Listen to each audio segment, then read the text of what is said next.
ఈ మెసేజ్ నా ఫాలోవర్స్‌కి కాదు. నేను ఎవరినైతే రెస్పాన్సిబిలిటీ తీసుకున్నానో వాళ్ళ కోసం మాత్రమే. వాళ్ళకి ప్రైవేట్‌గా గూడా అడిగిన వాళ్ళకి మెసేజ్ చేయొచ్చు. కానీ ఇంకెంతమంది ఇలా బాధపడుతున్నారో, భయపడుతున్నారో తెలీదు కాబట్టి పబ్లిక్‌గా వీడియో పెడుతున్నాను. సీ నాతో ఉన్నవాళ్ళు చాలా వరకు ఎలా ఉంటారంటే లైఫ్‌లో అన్నీ కోల్పోయి ఫైనల్ స్టేజ్‌కి ఇంకా నా దగ్గర ఉండేవాళ్ళే ఉంటారు. ఇలా ఉండే వాళ్ళకి ఎలా అంటే పిలిస్తే పలుకుతాం మనం ఫ్యామిలీ మెంబర్స్. అలా ఎవరైనా పలకలేదనుకో భయమైతది. ఏమైతది? ఏం జరిగిందో? ఈళ్ళు ఏమన్నా నాతో మాట్లాడట్లేదేమో! ఇట్లా ఇంకా చాలా కూడా థాట్స్ అనేది ఒక రకమైన యాంగ్జైటీలోకెళ్ళిపోతారు. సో, అలా నేను రెస్పాండ్ అవ్వట్లేదు ఈ మధ్య సరిగ్గా అని మెసేజెస్ లాస్ట్ 2, 3 డేస్ నుంచయితే మెసేజెస్ వచ్చినాయి. కొంతమందికి కాల్స్ ఎళ్ళినాయి. ఇట్లనే ఎళ్తున్నాయి. చూడు నేనెక్కడికి ఎళ్ళలేదు. కానీ మీకు నేను ఎక్స్‌ప్లెయిన్ చేసే తీరాలి. బేసిక్‌గా నేను నాతో ఉన్న వాళ్ళకి నాతో ఉన్నప్పుడు చాలా లవబుల్‌గా ఉంటాను. కానీ అటాచ్‌మెంట్ అనేది మీరెక్కువ పెంచేసుకుంటున్నారు. నేను నా భయం కూడా అదే.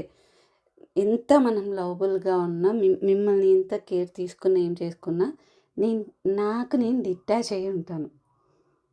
నేను ఇంతకుముందు సోషల్ మీడియాకి రాకముందు ఎక్కువ ఎలా అంటే కొన్ని రోజులు అట్లా సోషల్ మీడియాని మొత్తం అంతా కూడా అన్‌ఇన్‌స్టాల్ చేసి పడేసేది యాప్స్ అన్నిటిని. మా ఫ్రెండ్స్ తిట్టేవాళ్ళు. ఇట్లుంటే భయం అవ్వదా? అది ఇది అని. ఆ తర్వాత యాక్టివ్ అయిన తర్వాత సోషల్ మీడియా అంతా కూడా నువ్విప్పుడు చాలా స్ట్రిక్ట్‌గా ఉండాలి. ఇట్లా నువ్వు ఎప్పుడు పడితే అప్పుడు ఎళ్ళకూడదు. పేషెంట్స్ ఉంటారు. సరే నేను అలాగే ఉండేదాన్ని.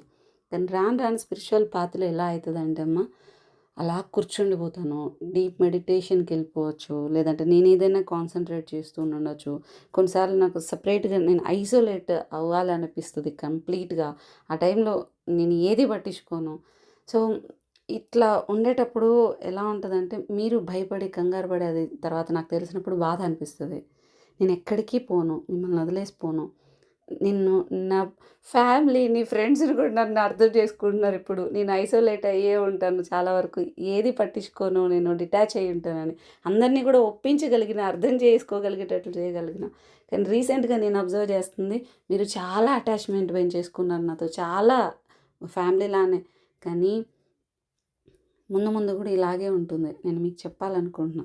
నేను ఉన్నా, లేకపోయినా మీకేమీ కాకుండా చూసుకునే బాధ్యత నాదే. కానీ నేను ప్రతిసారి ఉండాలి అంటే అవ్వదు. నన్ను ఈ ఒక్క విషయంలో మాత్రం అర్థం చేసుకోండి ప్లీజ్. నాకు కోపం ఇట్లాంటిది ఏ ఎమోషన్ ఉండదు.